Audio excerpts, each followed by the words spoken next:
The Kumasi Central Market has this year alone been raced down by fire 5 times. This worrying trend has triggered concerns over what becomes of the various recommendations made by the Ghana National Fire Service. There have been several efforts to reconstruct the Kumasi Central Market, but attempts to commence this project that can curb the fire menace seem far away. 30 shops again were razed down by fire at the Kumasi Central Market, and traders are crying over the loss of their wares, while city authorities remain tight-lipped over what immediate steps they will take to deal with the menace. So what should the fire service do in the wake of all of these? Is it losing hope as its recommendations seem not to have been implemented?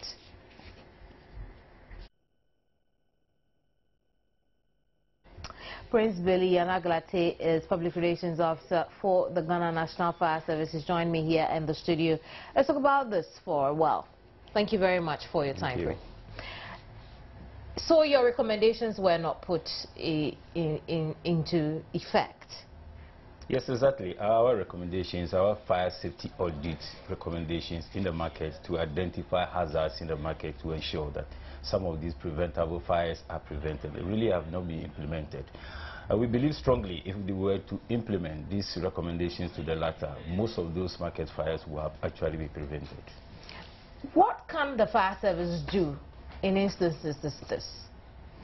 Well, it is difficult for the fire service to, push the assemblies that are the custodians or the owners of the market beyond a certain limit to ensure that those measures are implemented, in the sense that if you come to fire safety or prevention, it is a shared responsibility for all stakeholders.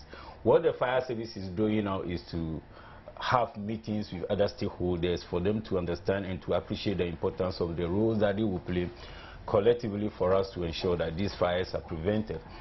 Because our LI 1724 has not really established certain authority over some of these markets, because if our LI 1724 is saying that commercial premises, probably such as the markets, also could be closed down, or the authorities of those markets could be taken to court for failure to have certain measures put in place. But you look at our market, if we are going to close down some of those markets, you realize that we don't even have a gate to some of those markets to close them down. It is not possible for us to get into some of those markets, and the means is not there for us to close those markets down. Now, the other aspect for us to take people to court for failure to have those, well, if you come to the market situation, it becomes very difficult as well. Are you going to take the assemblies that are the custodians to the law courts for failure of certain measures not being put in place, or you are going to take individual, people that are in the market, to court? So it is a very dicey issue. What we are saying is that it behooves on the assembly that are the custodian that have all that it takes. They control the market. If today fire service is saying that certain measures need to be put in the market, especially even accessibility, they should remove certain structures on the alleys and the gangways, and the assemblies are not doing it.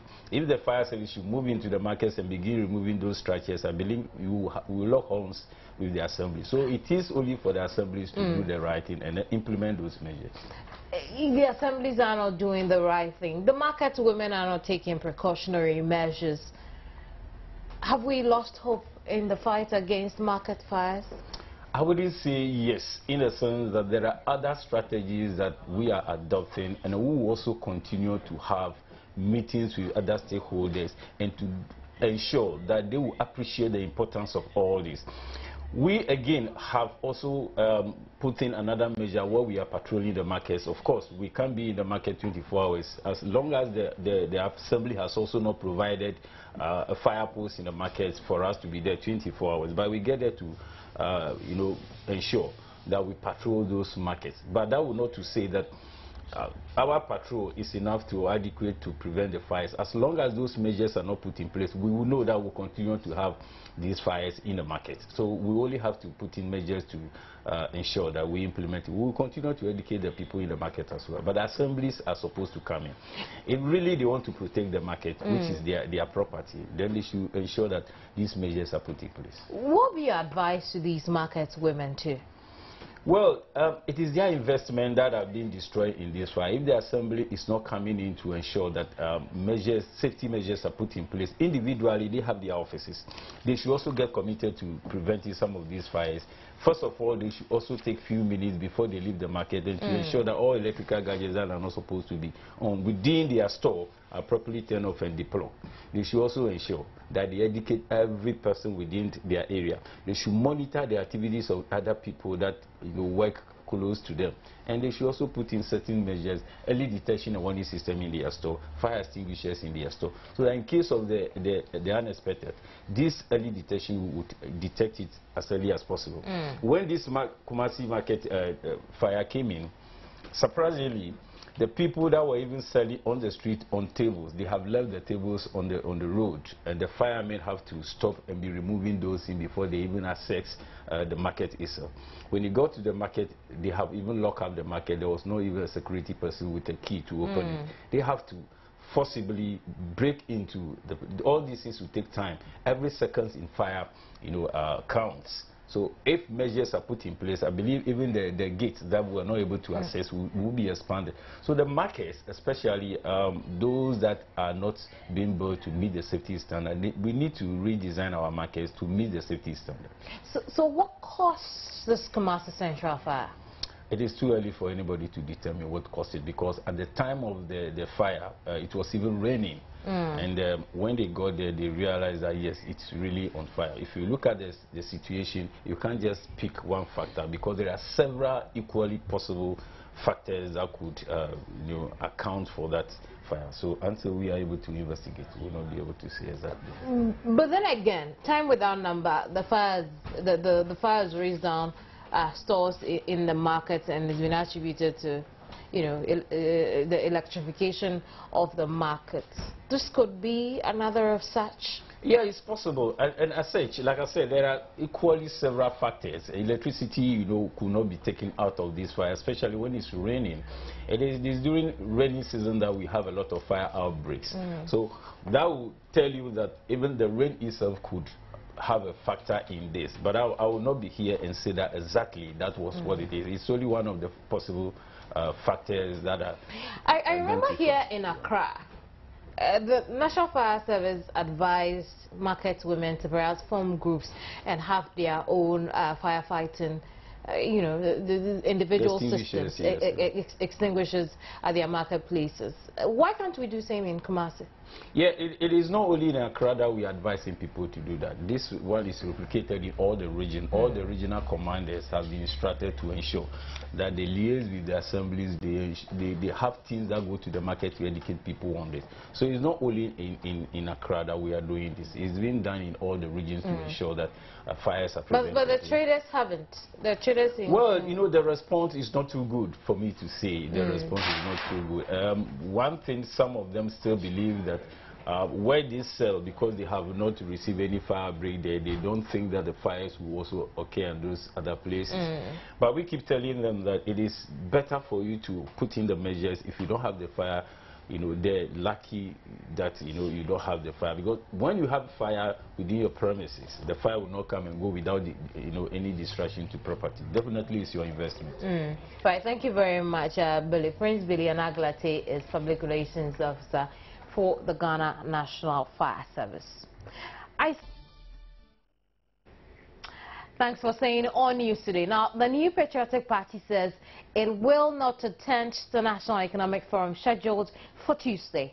The national chairman of the party, Paul Afoko, made the announcement at the party's headquarters this morning at a press briefing. Justice Beatty was there for us. He's joining me here in the studio. But, Justice, tell us, what exactly did Paul say? So they are giving a mixture of a lot of issues. The reason why they are not going to show up for this economic forum. According to them, first they had the invitation last Friday. Even though the letter was supposed to have been dated the 2nd of May, they only had it dropped at their office on Friday. And so they think that the notice is short. Also, they say they are a lot of people from their party have given a lot of policy alternatives in terms of advice to the government, which has not received a lot of good attention from the government. They cited cases of Dr. Mahmoud Baumia and the lecture, the famous lecture. Just before we go into some of the things they cited, let's listen to Paul Afoko on the soundbite. You are inviting us to come and discuss this? Something that we will have no impact at all? Just to provide a smoke screen to say Ghanaians have all agreed something? When Dr. Baumia started making very useful, critical, constructive criticism of our economy, you are all here, you are the media, you are all here. You saw what happened. Minority leader referred to it. The attack dogs were unleashed on him. They called him names. They even doubted his academic credentials. And today everything he said has come. In fact, minority leader was very kind. He said the chicken have come home to roost. I'm sorry. The chicken are now dive bombing the roost. They are really dive bombing the roost. And you, what are we coming to discuss? In Kenya, 3 months before they then went to Washington, D.C., they gave the documents to political parties, who then had that sort of forum that we are supposed to be starting today. They had that forum, they discussed it over 3 months. Then what they distilled and came out with, they carried to Washington. For us, it was all done and agreed on the 14th of April in Washington. And as minority leaders so quoted from the document, which, by the way, we intercepted. We were not given by government. Right, so that was at a press briefing. Justice Bedu was there for us. He's still here with me. You asked the question whether or not they were not being irresponsible by pulling out of the National Economic Forum.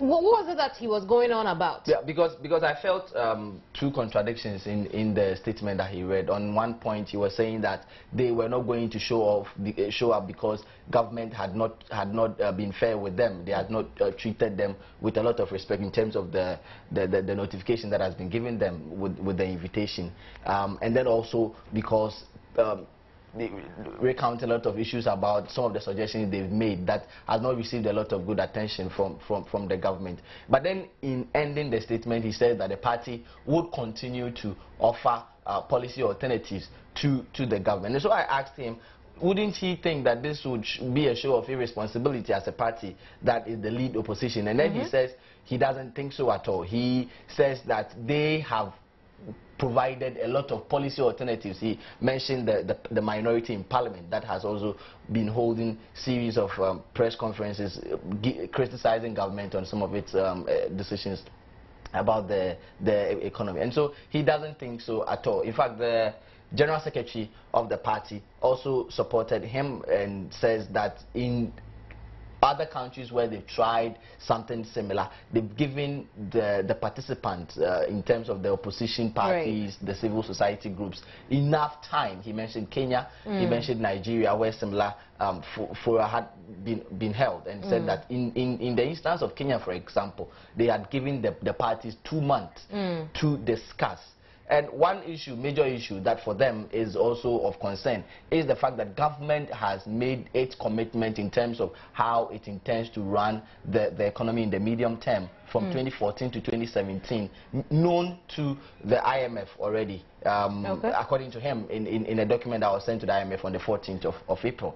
And so they don't know what exactly they are going to talk about again at this forum, and they think that it's a waste of time and a waste of money because the commitment from government has been made known already in that particular document, and so they don't think that it's going to be a worthwhile exercise while going to Akosum, and the reason why they are not going to show up. Good job, Justice.